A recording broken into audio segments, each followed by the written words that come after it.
Talk about being caught between a rock and a hard place. Gunung Mulu National Park is home to one of the world's most extraordinary cave systems. Although some of them are restricted to experienced cavers, a few are open to the general public. Still, be prepared for some physical challenges. Getting to the Deer Cave, for instance, needs a good 3.8-kilometer walk along a thankfully pleasant boardwalk. Deer Cave, apart from the fact that it's the biggest cave passage in the world, it's very special because of the animals that live in there.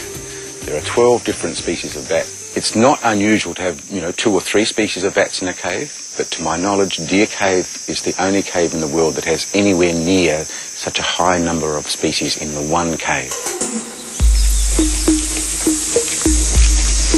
The huge population of bats in this cave is equally amazing. About 3 million wrinkle-nosed bats live here. Although you can't see them in the dark, the stench of guano can overwhelm you. Guano, the French word for bat droppings, contains lots of salt.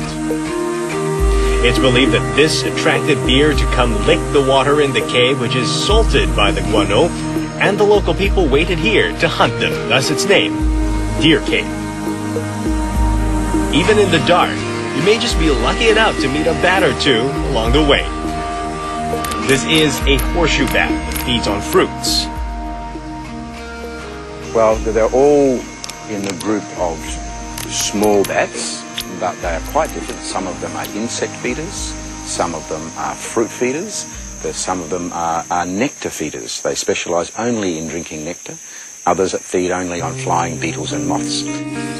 I guess the size of it, it's a space 800 metres long, 170 metres wide and 100 metres high. So obviously there are a number of different habitats within the one cave. There's also this magnificent forest surrounding the cave and so many different food sources.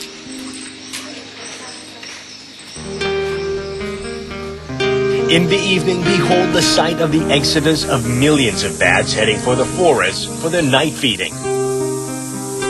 The sight is more remarkable against the cave's entrance that bears a striking resemblance to Abraham Lincoln's profile. For those who have had enough of the smell of the guano, there's always the spectator stand.